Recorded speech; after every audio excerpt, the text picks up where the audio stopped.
morning. Welcome back to farm school. First of all, we gotta start with some bad news. I felt really bad telling the middle schoolers this earlier today. The bad news is we lost 2 chickens. I'm not quite sure how or why. At first I thought a hawk, because hawks love chickens. They would come down and swoop them up when they can, but I don't think it was a hawk because we found one in the actual coop. That's what makes me think it was a fox or maybe a raccoon. Felt really bad, and I didn't tell you guys earlier because guilt. And guilt is not a good motivator, but that's what happens. The good news is, we got some more chicks.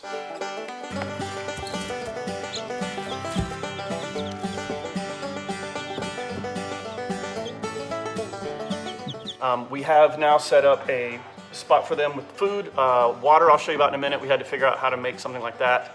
And we have a light for them. We use a red light that gives them heat, but still allows them to sleep at night. So we have 4 chicks that I'd like to introduce to you. 3 of them need a name. Today was Shelby's birthday, so she got to name one of them. This is a salmon favrole, I think is how you say it. I'll show you a picture of what it looks like grown. She's nice and lovely, apparently very loud. She right now is being kind of chill. She's got some coloring here on her little bitty wings. So, salmon favrole. Our second addition to the family is this little girl right here. She is a black Jersey giant. So it doesn't look very giant right now, but mainly black. Let's see, yeah. Some of her under fur is a little bit more a lighter yellow gold, but yeah, I'll show you a picture of what she's gonna look like grown. New friend number 3 is actually my personal favorite. So this is a Wyandotte. Now Wyandottes come in a lot of different varieties, but this is apparently called a gold laced Wyandotte. Although it's primarily dark, if you look again, good spot, you can see some of the gold there. On her back, you've got some gold coming in there. I'll show you some pictures in a minute of what she will look like fully grown, and they're a beautiful breed. They look kind of like they have, what's the word, where you have, look like they have stained glass kind of around each of the feathers. So here is number 4. This is a Rhode Island Red. I think we have 1 or 2 of those out there, or we have in the past. Rhode Island Reds are really common. A lot of people like them. I think they're good layers from what if I remember. But this one right here, Shelby turned 22 or 28 or something, whatever. This is hers, named Cantaloupe. Cantaloupe. Cantaloupe. This is Cantaloupe. Got some markings right here, like a lot of them do on their wings. You'll see, yeah, there we go. See some of the wings coming out like that. Yeah, there we go, look at that. She weighs probably like -7 ounces or something. They weigh nothing. But anyway, here's number 4. So I've got some coffee. This chick needs some water. So let's figure out how we're gonna make that happen. Thank you to the Lag Juice guys. I poured out some of your Sprite, and for this waterer, I think we're gonna try to make it out of Sprite bottles, Minute Maid, lemonade bottles. Step 1, cut around the bottom of this so that I can use the bottom portion of this as the watering trough. So then I take the bottom part, take this drill bit, make a nice little hole right there. Then I take this, put it right through here, add a washer, top off, make another hole, take this cap, put it upside down, right there, washer, and add a nut. Make sure everything's nice and tight.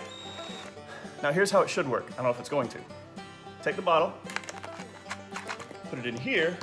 We have the water in here, or we will have the water in here, which will drain into this. I'm gonna have to lower this a little bit so the chicks can get up there. They're not that big, in fact.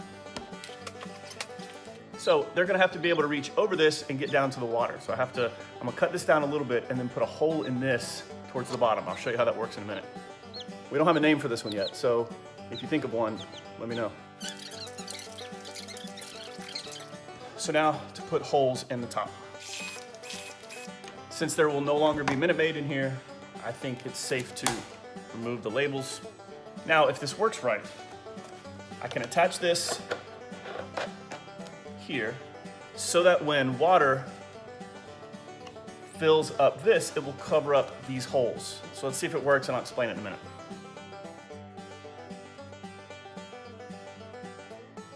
Here's the upgrade. So what I did is I took these holes, made them larger. And remember, here's the cap that I've put that should go on like this, and then we're gonna turn it upside down. And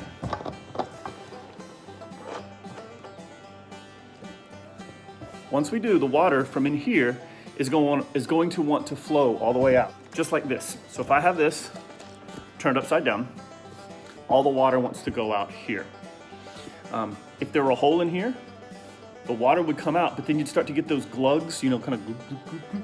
That's a good sound effect, right? It would start to go up because air would have to get up here to replace all the water that's leaving here. Does that make sense? You know that trick where you hold your finger on the end of the straw and you can pull out all the water and it stays in the straw? And then once you do this and let your finger off, the air from the outside comes in and allows the water to leave. Well, that's the basic idea here. So now when I turn it upside down, it should be just like the straw, where when I turn it upside down, air has to get in behind the water for it to fall out. But let's see what happens. Water is coming out of these little holes down here. But you'll see as the water comes out, a bubble goes up.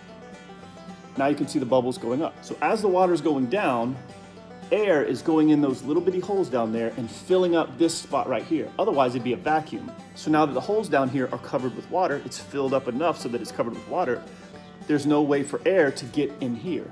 And until air can get in here, the water will not continue to flow down. If I took this drill bit and put a hole right here, air could go in here, water could then flow out because the air would get in there. But the cool part is, so watch this. Let's assume that the chickens start drinking. See? As water comes out, the level drops. Then those air holes right there are exposed. Air can then get in there, float up to the top, and let the water fall back out. As the chickens continue to drink their water, air bubbles go in, water comes out, and I've made a mess. We'll figure out a way to hang this, and then we'll give it to the chickens.